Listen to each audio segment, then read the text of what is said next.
Dr. Anna Kingsford, an outstanding English theosophist of the 1880s, was said to be clairvoyant from the time she could speak. She herself felt that she came from the fairy realm and was given permission to be born as a human being so as to carry out her destiny. At the tender age of 13, Anna wrote the book Beatrice, a tale of the early Christians. Her early wisdom can be seen in the following excerpt. How foolish are they who seek to promote their own comfort by making it their sole study. They lose the very object of their desires and invariably render themselves restless and unhappy. While maintaining her spiritual and vegetarian interests, Anna Kingsford became a doctor. Not only was she one of the first female medical doctors in England, she graduated from medical school without experimenting on any animals. The subject of her medical degree thesis was Vegetarianism and Ethics. This led Dr. Kingsford to the writing and publishing of a well-received book, The Perfect Way in Diet. Dr. Kingsford continued with her inner spiritual and mystical experiences, which she documented in several books in collaboration with longtime friend Edward Maitland. She also became known as an outspoken animal and women's rights activist.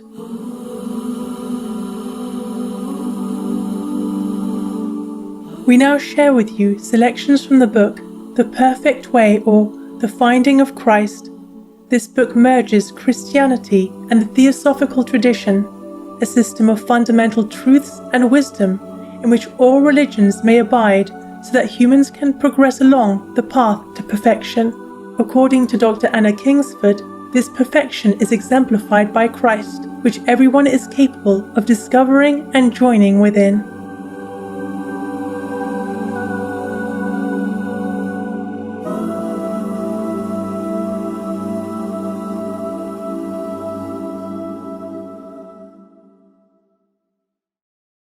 The second lecture, The Soul and the Substance of Existence, Part 2. The soul, or permanent element in man, is first engendered in the lowest forms of organic life, from which it works upwards through plants and animals to man.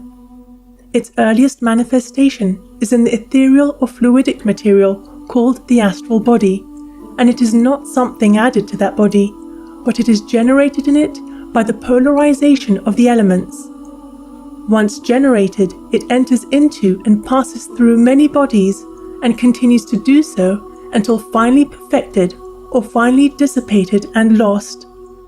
The process of its generation is gradual. The magnetic forces of innumerable elements are directed and focused to one center, and streams of electric power pass along all their convergent poles to that center until they create their fire, a kind of crystallization of magnetic force. This is the soul, the sacred fire of the hearth, called by the Greeks Hestia or Vesta, which must be kept burning continually.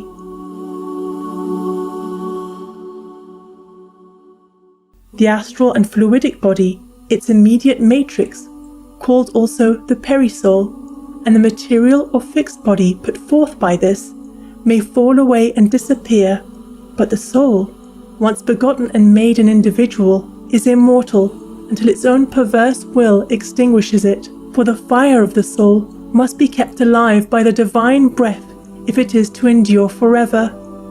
It must converge, not diverge. If it diverges, it will be dissipated. The end of progress is unity. The end of degradation is division. The soul, therefore, which ascends, tends more and more to union with and absorption into the divine.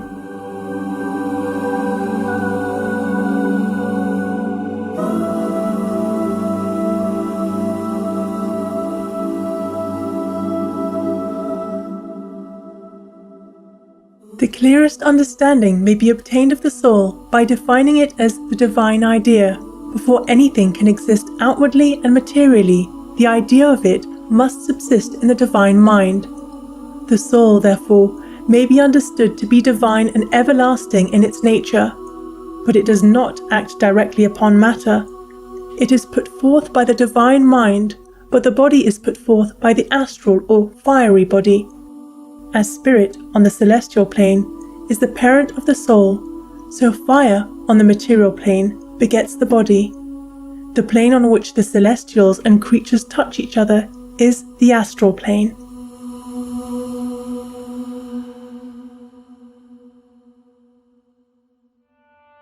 The soul, being in its nature eternal, passes from one form to another until, in its highest stage, it polarizes sufficiently to receive the spirit.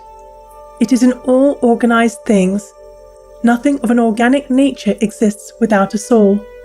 It is the individual and perishes finally if uninformed of the spirit. This becomes readily intelligible if we conceive of God as of a vast spiritual body constituted of many individual elements, all having but one will and therefore being one. This condition of oneness with the divine will and being constitutes what, in Hindu mysticism, is called the celestial nirvana. But though becoming pure spirit or God, the individual retains his individuality, so that, instead of all being finally merged in the one becomes many. Thus does God become millions. God is multitudes and nations and kingdoms and tongues, and the voice of God is as the sound of many waters.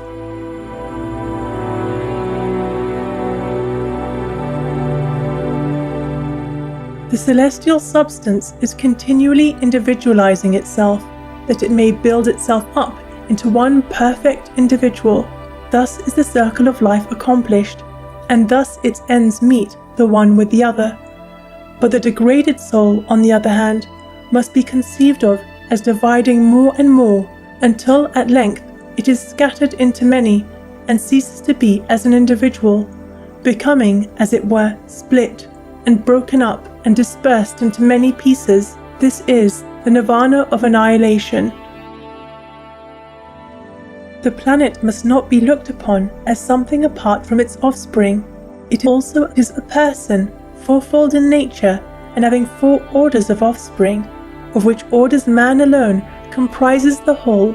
Of its offspring, some lie in the astral region only, and are but 2-fold, some in the watery region, and are 3-fold, and some in the human region, who are 4-fold.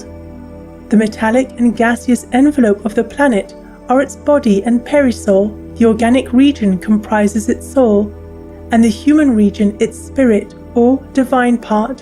When it was but metallic, it had no individualized soul. When it was but organic, it had no divine spirit. But when man was made in the image of God, then was its spirit breathed into its soul,